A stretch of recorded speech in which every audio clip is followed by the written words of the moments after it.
Sometimes you have nightmares. Some of these things come back. He died on the helicopter en route. That was pretty hard to take.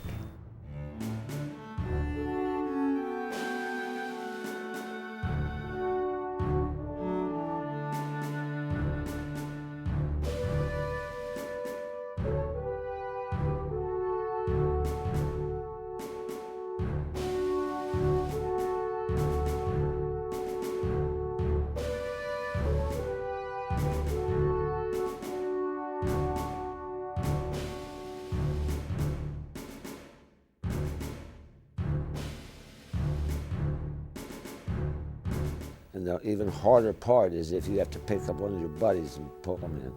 That's where it's hard, where they die right there by you. That's hard. I knew it was serious when they had wire, like cage wire, on the windows of the bus, so nobody would lob a hand grenade in at us.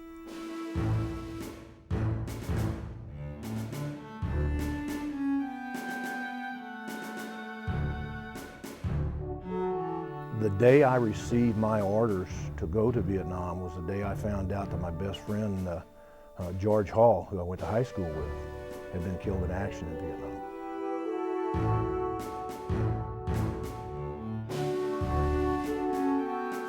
Very proud of a Vietnam veteran. Does anyone owe me anything? Absolutely not. Did my duty.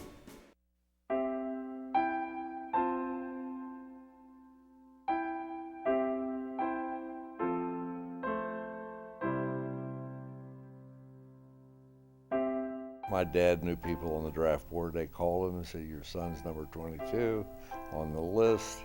We haven't filtered out all the married people above him. So I joined the Army. That was 63, October of 63. And at that time I was 22. Graduated from DeSoto High School in 1966. The war was going on in Vietnam. Several of them was, my buddies and them were enlisted to keep from being drafted. And I said, no, if you're going to get me, you have to draft me. In 1969, I got my draft notice. I was 23. A friend of mine told me about somebody else we had gone to nursing school with who joined an Air Force unit at Scott Air Force Base. I joined this associate unit and went to officer basic in the Air Force. I was young and energetic and immortal, and so I did an inter-service transfer from the Air Force Nurse Corps to the Army Nurse Corps on the contingency that I could go to Vietnam. And of course, they didn't have any trouble guaranteeing that for me. They'd sign me up right away. I turned 18 on May 15th of 1968, graduated from high school on the 22nd of May, which was on a Friday, and the following Monday, I was inducted into the United States Air Force. I knew at that time in my life I wasn't college material, wasn't ready for college, wasn't interested in college. The Air Force had offered me an opportunity to learn a skill in aircraft maintenance, and so I enlisted. I was 17 actually when I graduated from high school in 1964. I went to work for Purcell Tire in DeSoto. Vietnam really started coming on then. I just happened to be with some high school buddies of mine that worked locally also, and we were at this gas station, and the Navy recruiter walked in, and I said, just out of curiosity, what will you offer me if I join the Navy? And he said, much different from the Marines. I'll guarantee you that you're not going to go to Vietnam. You'll be on a ship out in the ocean, and the only way you'll see Vietnam is from a far distance. So I said, that's for me.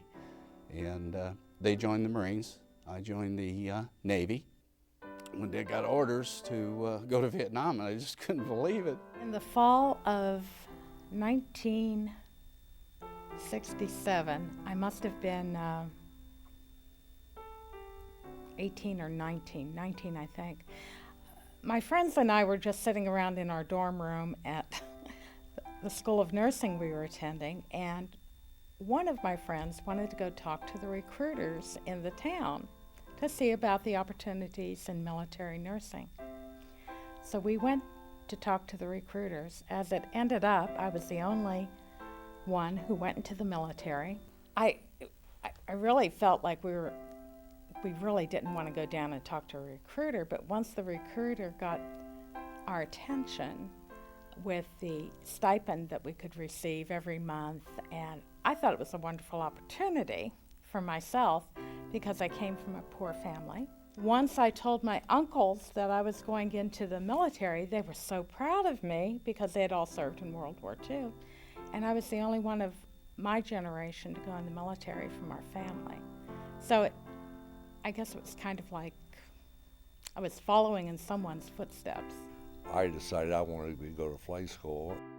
I knew Vietnam was the goal where all the pilots were going, so I more or less volunteered to go to Vietnam to get that aviation experience. First day of basic training, the instructor told all of us that we'd ended up in Vietnam, which was kind of a rude awakening for several of the people that had enlisted in the Air Force to get out of the draft and possibly get out of going to Vietnam. But I'd probably resigned myself that was going to happen eventually anyway.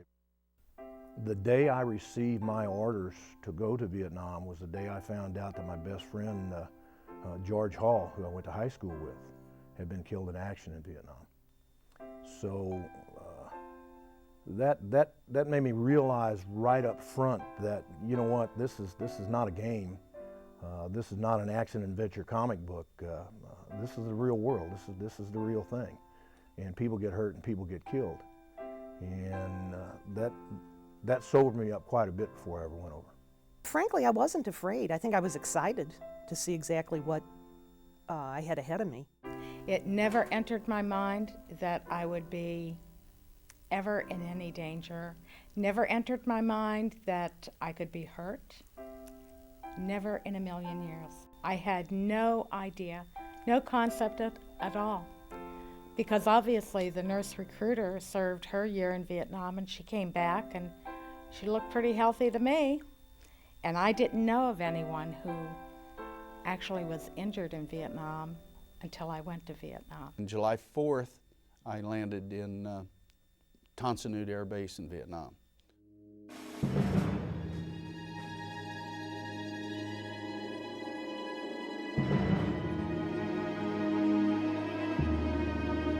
When we were landing in Saigon at Tan Son Nhut Air Base, usually, you have all the lights on in the plane because it's, especially at night, it's dark and and they're telling you you're going to be landing. Well, they shut off all the lights, and then we took this immediate dive to land. As soon as you make that approach, you know something's different because they don't make a normal approach. I mean, it's like you're flying straight and level, and then all of a sudden the nose is straight down, and then all of a sudden you're on the runway, and it's just not a normal approach. They call it a combat approach. It was pretty scary.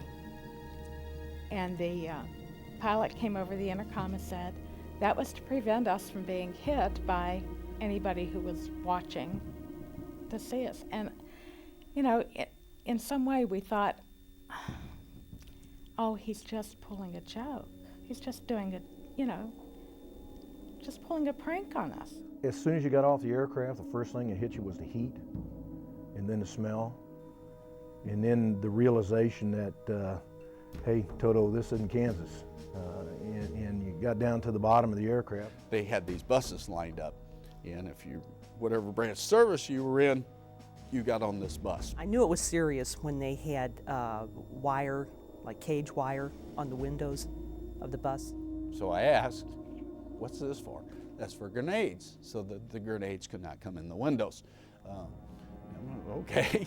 And on your way to the repo depot, you see the bunkers, and you see the machine gun emplacements, and you see the mortar pits, and you see all of the things that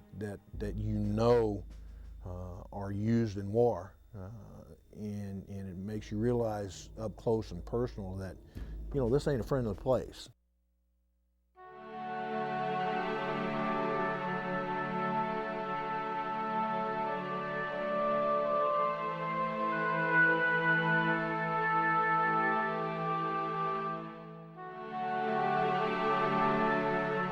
I went to the supply depot. There were 3 Marines, I'll never forget it. And they issued me all my jungle fatigue. I mean, I had, you know, a helmet. Again, I'm in the Navy. Had a helmet, greens, canteen, web belts, ammo belt, you name it. And I got down at the very end, and this Marine gave me an M14. And read the serial number off, you know, and blah, blah, blah. So I was doing that, and I said, I want to ask you something. Shouldn't you be getting this rifle, and I be issuing it since, you know, I'm in the Navy and you're in the Marine Corps? He laughed. Well, the first day I got there, they said, you're replacing a nurse who was injured. And I said, oh? They had come, the VC had come and blown up our hot water heater in our nurses' quarters. And she happened to be in the bathroom. And she had facial injuries and a concussion, and she was being medevaced to a different hospital on the coast, and I was her replacement. And they flew me up to An Khe, South Vietnam. That was where my home base was. I was attached with the 4th Infantry Division. My first outing in An Khe was, Charlie was trying to get through the wire one night. They hadn't issued us no weapons or nothing. We were sitting in a hoot chair with nothing but throw a pillow at him. I was scared. I was scared to death. I remember the first night when I went into the Quonset hut, our intensive care unit. There were 2 little Vietnamese kids with their heads all wrapped up, and next to them was a GI who was badly wounded. Turns out that these 2 little kids had set the explosive that injured this GI. So it's kind of a little bit of a reality shock. You know, and you have to examine your own ethics. Am I comfortable giving the quality of care that I would give to an American, to quote the enemy? It was lonely, it was scary. Probably the loneliest I was the entire time I was over there was the first week I was there and the last week before I came home. First week you went over, you didn't know anybody. Everything was strange, everything was new. I mean, it had a twinge of excitement to it, but at the same time, you were by yourself.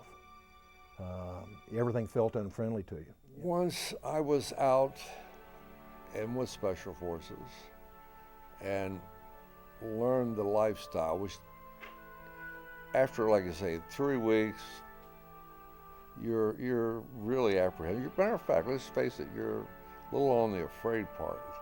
You're scared, but you know, you're not, you know, like it's total fright. You know, you just not coming out of this. You're got a one-way ticket, and you had to live that way.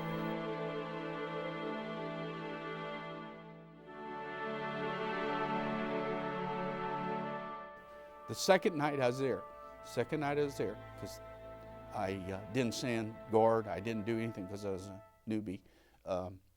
We got mortared.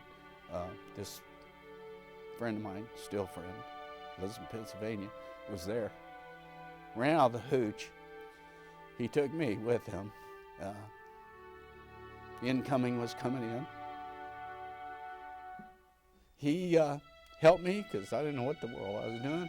We laid on the ground till after it was over, and we couldn't get to the bunker because I wouldn't get up. There were some incoming tracers coming through there. I didn't want to get killed.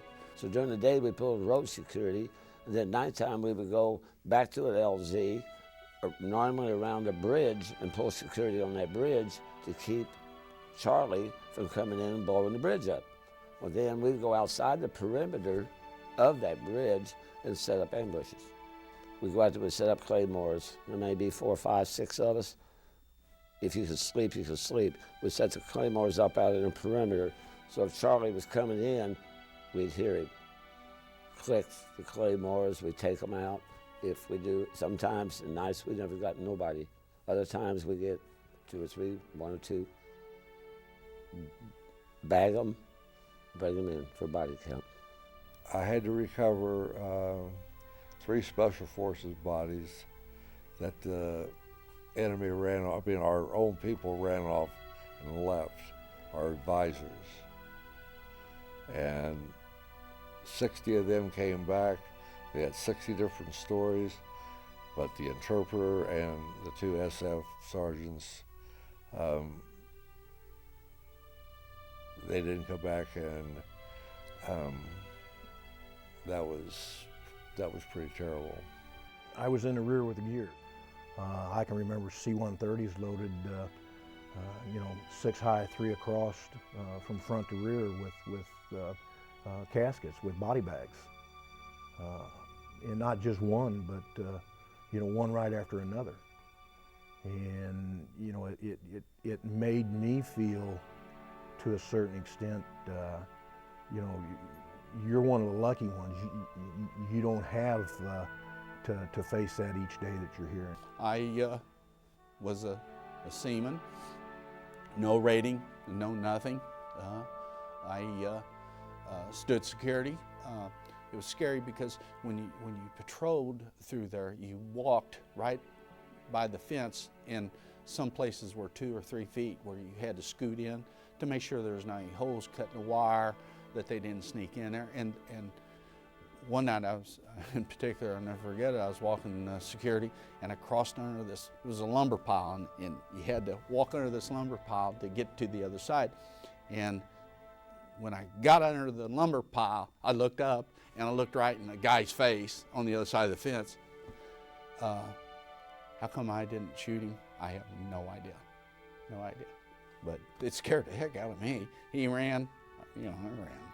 Then later on, as I matured, if you will, there, I went on river patrol duty. They were fiberglass boats. There were 4 of us in a boat. Didn't know squat about it, but I was a forward gunner on a 50 cal. Went down the river. We would stop sampans to Vietnamese boats to see if they're carrying concrete, weapons, anything that would aid the VC, Viet Cong. It's one of the saddest things I had to do. I had to take a son in to pick his dad's body up, and that was at Dock Toe. And the dad was an E8, a master sergeant, and the son was a sergeant first class, 1 grade behind. But that was sort of sad.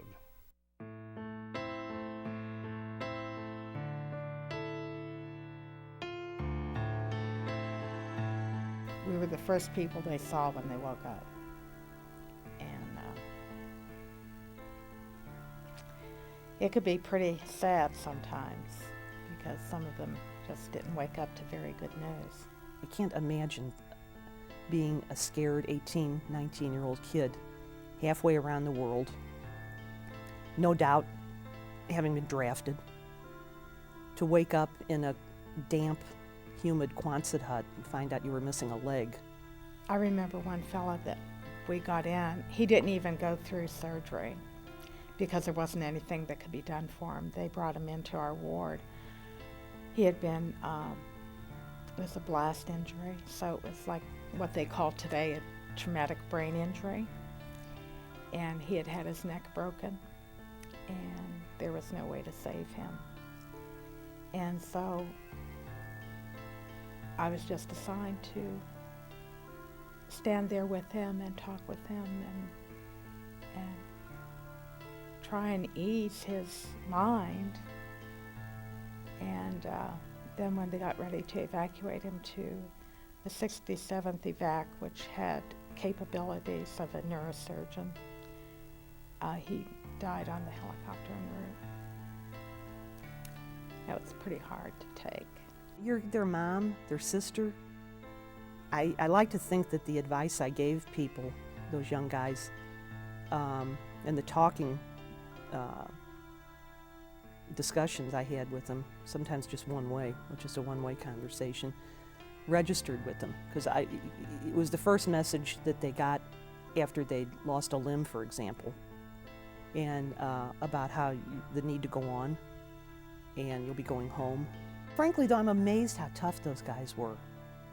You know, I didn't see I'm sure they had to have been scared. They had to have been depressed. But those young grunts, they were some really stand-up guys. One night, I was on duty and there was some attack around the base camp. Somebody was attacked, and some unit, and one of the soldiers was shot in the heart. And as you can imagine, that's a very severe injury. And because he was so close to the hospital, you know, within 10 minutes away, they got him into the operating room right away and were able to operate on him. Brought him into our recovery room, our post-op ward. He had 4 IVs going, 1 in each arm, 1 in each leg. And we were having to put blood through him. We had to pump it in through a blood warmer. And they didn't think he was going to make it. So we worked on him all night long. Finally got to sit down and look at his chart. Lo and behold, this guy was from a town 5 miles from my hometown. That really hit home.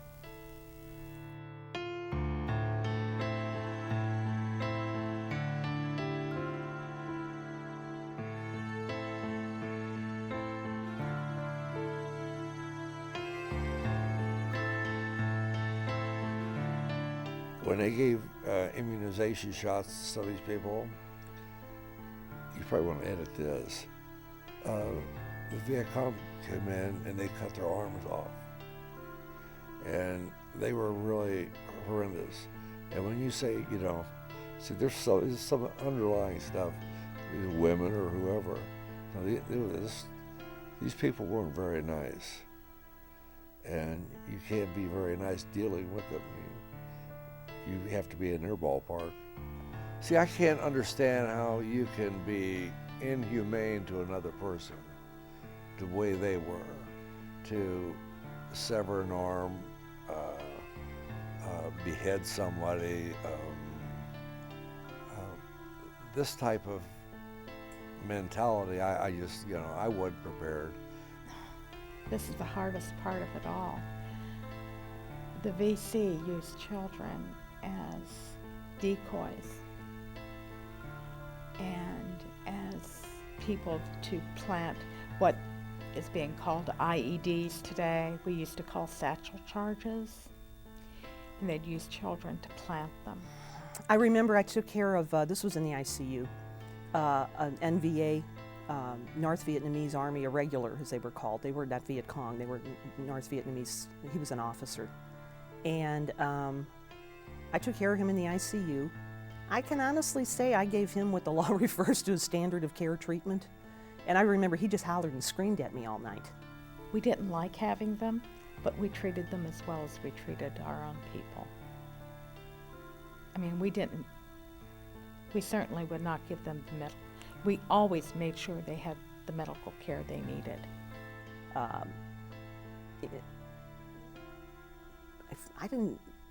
didn't have any angst. Maybe I should have. God knows they were capable of doing some god-awful things, but I don't believe that Americans are all altar boys either. War doesn't bring out the best in people. And I think people, Americans, Vietnamese, North Vietnamese, Viet Cong, do horrible things during wars. And I imagine that there's plenty of blame to go around.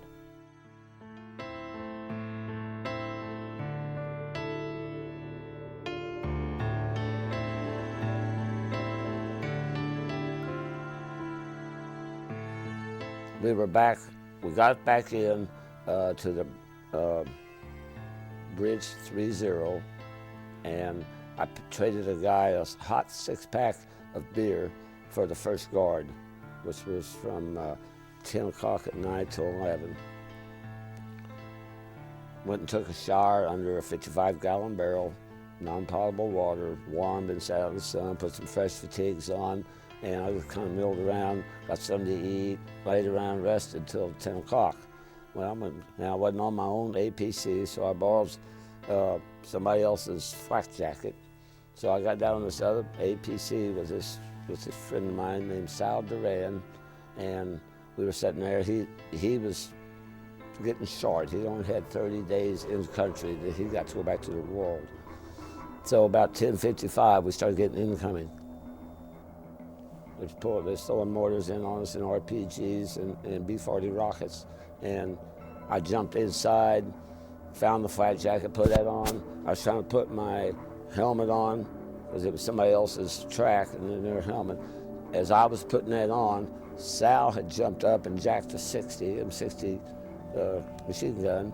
Mine was over here. So simultaneously, as he did that, I jumped up to get mine. RPG hit his armor shield. It totally decapitated him, and I got the rest of it all through here. I was pissed because they killed Sal and they wounded me. I was pissed, but I was scared too. The whole time you're thinking back home. You got your parents, you're thinking about your brothers, your wife, all at home. This can't happen to me. Can't happen. So it took me down. I laid there for a minute. I seen Sal was gone. So I got back up on 60, and a couple of those guys was trying to come through the Constantina wire, so I cut them in half. And then I fell back down, and I started then trying to call my own medevac in and tried to call the artillery in. I was all messed up. So finally my CO come over. He's an E7. His last name was Robertson. And he said, "Soldier, sit down here." So the medic come in. He was all bummed out on dope and stuff. And he was trying to wrap my head up because I was bleeding. And I said, "You get the F out of here." So I bandaged myself up. And finally they come in. They sat there with me. And the medevac helicopter come in. And they picked me and Sal up. Yeah, all I know is cold. I lost so much blood I was cold. And Sal was laying here on a board strapped in. I knew he was already gone. So I kept scooting up between the pilot and the co-pilot. And the co-pilot took his jacket off and gave it to me and put it around me. And I was up right side by side with them because both sides of the chopper is open. So you're up, I don't know how high, but you got all that air and wind coming in. But they did put a coat on me until we landed at the hospital. And that's what it did, the operation on me. I lost my right eye, and I had numerous shrapnel wounds, which I still have embedded shrapnel in me. And from there, I guess I was there a couple weeks, and then they started filtering me back towards Japan and then on back home. I was there for Tet. That's when the mass Vietnamese tried to pull off various cities, and that just right down the way from the base camp I was at, they killed everyone there. Not us, of course. We took a few mortar rounds, and that was basically it. What happened to us there during Tet Offensive, we had 2 boats that were destroyed, that were blown up there. Lost some friends. Very terrible tragedy that happened to them. But out of 75 people that were stationed with me, counting me as 75, there were only four guys that were killed. One I knew very well. My best friend was shot down. He was killed a week before he was supposed to come home. And when I heard it, it just, he was a very special person. And it was really hard for me to lose a friend like that. A kindredship. That's another part of the war. And I said I didn't want to be like Blue. I got shot down with 2. I had 4 weeks to go. And I got shot down the second time, and I said, no, time out. I said, I want to go on R&R. So they gave me an R&R. I went to Bangkok. 5 days. Came back. 3 days later, I got shot down again. And here again, it was just tail rotors. One was the gearbox, and the other I just had a high freak, and it was just a bad situation. I had to get it on the ground, or something bad was going to happen. So.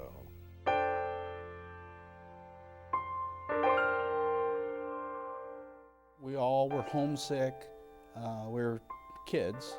The only time it ever bothered me, I think, was in October in 1967, and I was doing. I can't remember. I mean, I can really see the evening, and the smell came in the air, and it reminded me of the football field. You know, and I said, yeah, at that time, maybe boy, wish I were home. Wish I were at that football game, because I know they're playing in DeSoto. Mail call was the biggest thing, enjoyment there was. You may get mail once a week or once every 2 weeks, but you may get 5, 6, 7, 8 letters, and just to sit down and read them. It was very, very rewarding. It made you feel very good. My parents wrote me letters every day, my wife, my grandparents, that sort of thing. Otherwise, I didn't have any other communications whatsoever. None of us did. None of us did. They'd send a newspaper home. My newspapers came from home, from Jefferson County, DeSoto. DeSoto Republic was the name. It was told about Mom and Pop, what they did, what they bought at the grocery store, and what kind of cars they had. You know, just kind of local news. Yeah, didn't ever say too much, you know, about us, and you know, about the war. I do know that my friends wrote to me because I got some photos of someone's wedding, but after you've been there for a while, you tend to not care about things that are going on back there in the world, because where you are is more important than the frivolities of everyday life in the U.S. It's kind of the attitude we had. It was much more important for us to take care of those guys than anything else.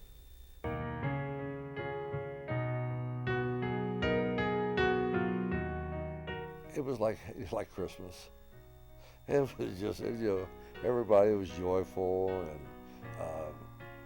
everybody just, you know, you just couldn't do enough. And I just sort of stood back, like, guys, you know, we're back now. I got orders to come back to the United States. Packed all my clothes. Couldn't wait. Anxiety, I guess. Man, I was anxious. I don't remember if my supervisor, Major Hackman was her name, I think, came down and said, you know, you've got orders, you're going home. And it was kind of a matter of fact. You know, I was going to go home. The day I left, I said, I'm trying to think, I might have known for a couple of weeks that I was going home. Gave away a lot of my belongings, flew home. My mother and dad met me at the airport. My dad saw me getting off you know, when I walked up to him, and he was a St. Louis policeman, police detective, kind of a, you know, not a rough guy, but with all that a city policeman would be. But I could tell he kind of choked back some tears. I hadn't told my wife that I was coming back, so I went to the apartment. It was probably 1, 2 o'clock in the morning, and knocked on the door. I was in a short sleeve shirt. It was snowing outside, and she opened. I remember she pulled the curtain back, opened up the curtain, and looked out, and she closed the curtain real quick. I didn't hear the door unlock, so I knocked again. I said, "Still, open the door. I'm cold. Let me in." She opened up the door and she let out a big scream. She said, "Is that you?" And I said, "Yeah, it's me. Open the door. Let me in. I'm cold." And she closed the curtain again. And I still didn't hear the door unlock. And I had to knock a third time for her to open up the door, or open up the curtain, and then realize, yeah, this, you know, who it was actually me, and opened up the door, and had a pretty good reunion there. So I flew home, and I was just so glad to be home. Just so glad. I was just relieved to be home. I was just so glad to be home. They sent me to Japan for further rehab, and got my orders. And I was probably in Japan 2 weeks, and then they sent me back to Fitzsimmons Army Hospital in Denver, Colorado, and that from there I was discharged. My wife and a couple of her girlfriends drove out to Denver to pick me up, and then they gave me a 2-week leave, and we drove back to Missouri. And I had breakfast. I guess we left on an early Saturday morning and drove all night, and I ended up in my parents' home Sunday morning and had breakfast with them. And there was a lot of napkins and a lot of tears.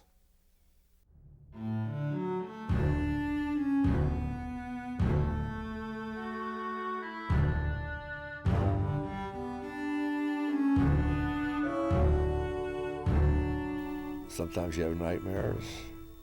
Some of these things come back.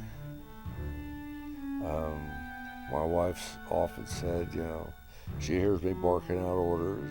It's only been since 1994 that I would even tell anybody that I had served in Vietnam. And it's only because of the way Vietnam vets were thought of. The most ashamed I've been of our country is what they did to the returning Vietnam veterans. The proudest I've been of our country is what they've done for the Gulf War veterans. When I came back, I can remember going into LAX, and they had big trash cans, 55-gallon drum trash cans, and returning guys that were getting out would take their uniforms off and throw them in a trash can because they didn't want to wear them outside because somebody would throw a tomato at them or call them vile names or whatever. I don't have any nightmares. I don't dwell. Very proud of a Vietnam veteran. And I don't know if you've asked the question, but I'll tell you, does anyone owe me anything? Absolutely not. Did my duty. We look back now and we realize the terrible mistakes we made about Vietnam. 20/20 hindsight, we now know that the domino theory was, no, we didn't know that then, that the domino theory didn't hold water. But those guys who were killed and maimed over there are still killed and maimed. You know, you can't undo the damage.